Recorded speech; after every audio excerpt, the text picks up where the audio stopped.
Hey guys, welcome back to Rhino Off-Road. For today's video, I was going to get right into an unboxing and review of this $240-ish fridge that I bought on Amazon and compare it to my Yeti. However, it just started raining here, which means it's probably snowing up in the Sierras. So I'm going to load this thing up in the Jeep, load my family up, and we're going to go test it out in the snow. We'll see you later.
So we just got back a few days ago from the Sierras. It was an awesome time. It was dumping snow up there. It allowed me to figure out some things already that I really like about this fridge and don't like.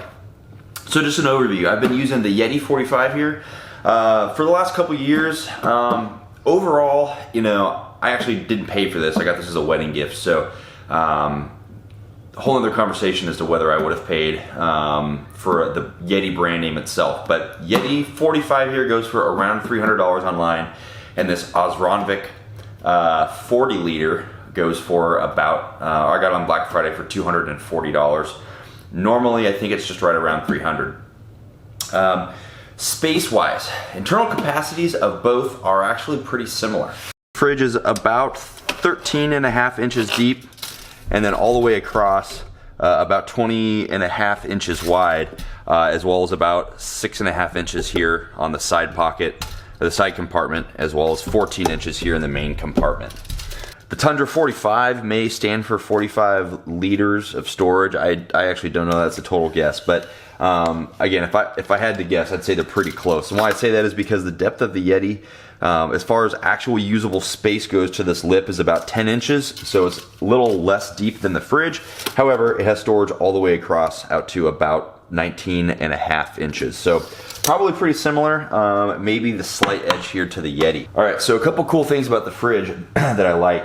The body itself is completely aluminum. The compressor is on this side, so it's a little bit heavier over here than here, but it feels nice and sturdy. The handles, which you screw in, and they include an Allen wrench for, seem to be very firm. The top here is plastic, but honestly, it feels pretty similar to the material of the Yeti. So while I could definitely see this getting scratched up a little bit, I don't foresee it cracking.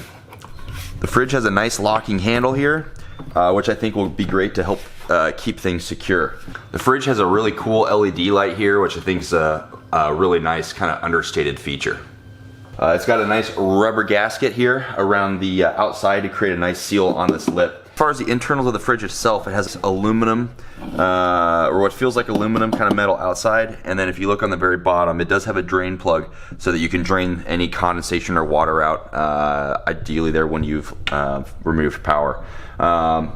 It does have just a kind of a cheap cable here to hold it up, but it's functional for what it is. Ideally, this is supposed to be maybe a fridge, and maybe a freezer. Kind of only time will tell how that actually gets used.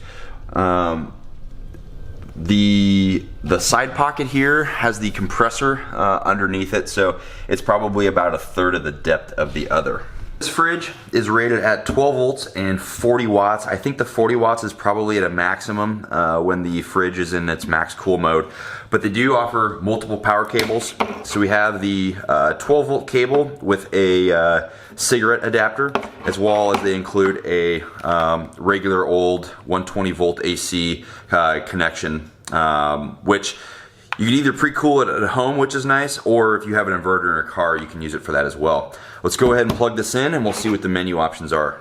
As far as options, you'll see I have it in max mode. According to the instructions, the max mode will use 100% of the compressor power to cool it down as quick as possible. We can unlock this by holding it for 3 seconds, switch to eco mode, and then it will use basically half the power but take twice as long to cool. Well, I would imagine how I'll use this, put it to max right before I leave for the trip or while I'm driving out, and then switch it to eco mode so that way when I turn the car off, it's using less power. There's a switch to change it between Celsius and Fahrenheit, and then the ability to change your battery protection from high, medium, and low. I put it in max mode. I'm gonna bring the temperature all the way down to -4 Fahrenheit as the coldest it indicates, and we'll see how long it takes to get there.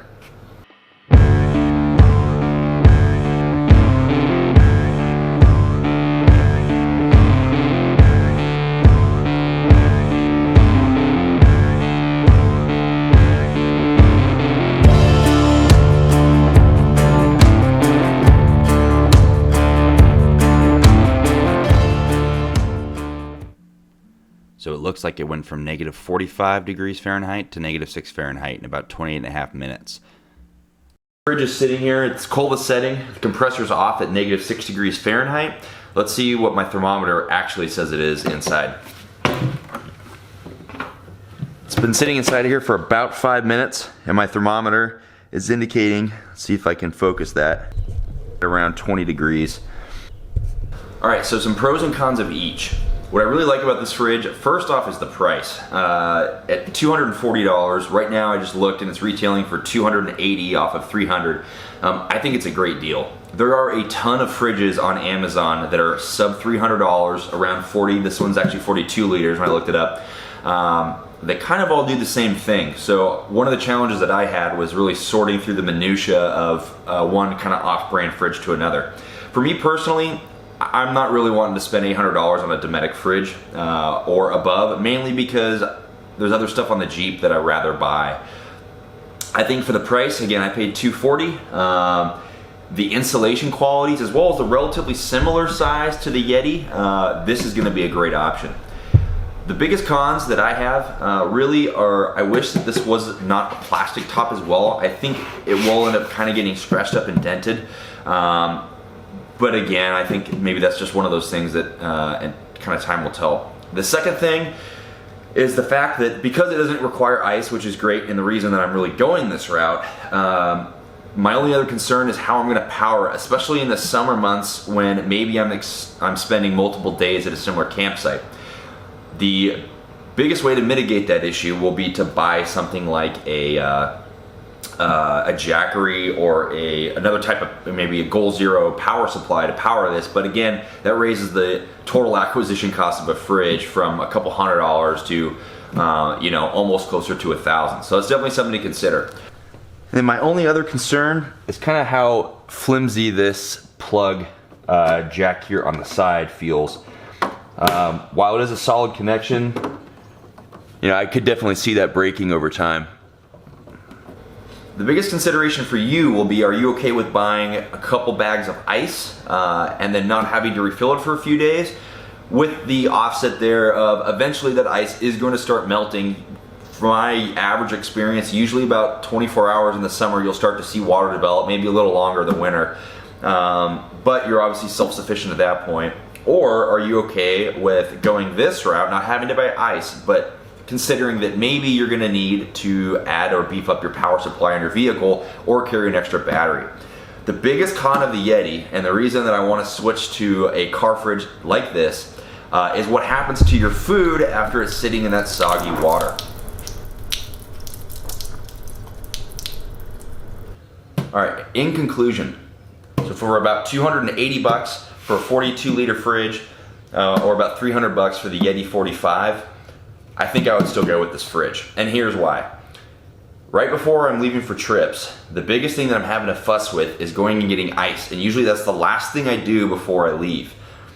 With the a car fridge like this, I'll be able to plug it in the night before, put all my food in ahead of time, and then just throw this thing in the back of the Jeep and take off.